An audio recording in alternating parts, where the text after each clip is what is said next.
L'une des plus importantes avancées des 100 dernières années dans le domaine de l'agriculture aura été l'utilisation d'herbicides pour contrôler les populations de mauvaises herbes. Avec l'innovation des technologies en matière d'herbicides et des équipements d'application, un producteur pouvait désormais cultiver des milliers d'acres et bien plus efficacement. Mais nous savons tous qu'il y a des limites à abuser des bonnes choses.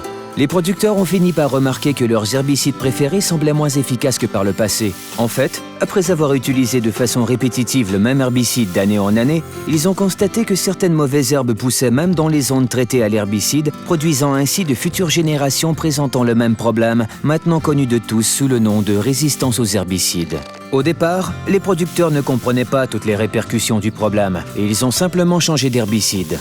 Bien sûr, cette stratégie a fonctionné à court terme, mais la même situation a fini par refaire surface. Malheureusement, la surutilisation de certains groupes d'herbicides et le manque de diversité des systèmes de rotation des cultures ont entraîné un problème mondial de résistance aux herbicides.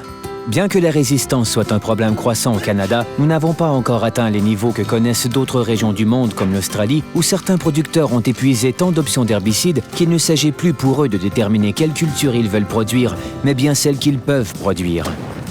Dans certaines régions des États-Unis, les producteurs ont dû revenir à d'anciennes méthodes moins efficaces et très coûteuses. Dans certains cas, pour faire désherber leurs champs à la main, les producteurs ont dû débourser jusqu'à concurrence de 150 $ l'acre de plus.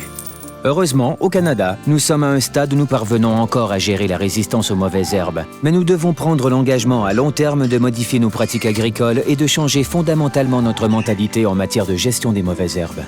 Alors que nous réserve l'avenir? Dans bien des cas, la résistance à un herbicide peut se développer vite et une fois établie, elle peut se propager rapidement dans les champs avoisinants. Toutefois, peu importe la rapidité à laquelle elle se développe ou l'étendue du problème, la résistance aux herbicides ne disparaît jamais. Si nous ne changeons pas fondamentalement nos pratiques agricoles et notre mentalité en matière de gestion de la résistance, les générations futures seront aux prises avec un problème encore pire. Imaginez que vous êtes menuisier et que chaque année, un de vos outils disparaît. Eh bien, c'est exactement ce qui se produit avec la résistance aux herbicides, sauf que ce sont vos groupes d'herbicides que vous perdez. La protection de nos groupes d'herbicides dès aujourd'hui est essentielle à notre réussite future et à la durabilité de nos activités. Fort heureusement, le Canada a encore le temps d'apporter les changements nécessaires pour assurer son avenir. Mais par où doit-on commencer? Cela commence dès maintenant, un champ à la fois. Il n'existe pas de solution miracle pour contrer la résistance aux herbicides. Il s'agit plutôt d'intégrer une approche de gestion parasitaire qui inclut l'un ou l'ensemble des éléments suivants.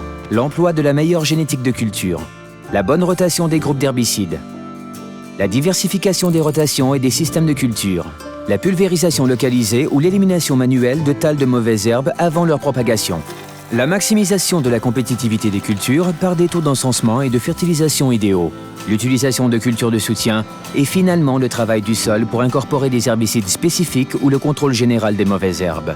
Et nous pouvons vous aider. Nous sommes déterminés à vous transmettre les plus récents conseils, renseignements, outils et ressources en matière de gestion de la résistance. Diversifier.ca a été conçu pour vous procurer les compétences et les connaissances nécessaires à une gestion fructueuse de la résistance aux herbicides à long terme. Pourquoi? Parce que c'est la chose à faire pour assurer la viabilité de notre industrie agricole et pour répondre aux besoins des millions de personnes que nous nourrissons. Collectivement, nos actions façonneront l'agriculture pour des années à venir et c'est ce qui compte vraiment.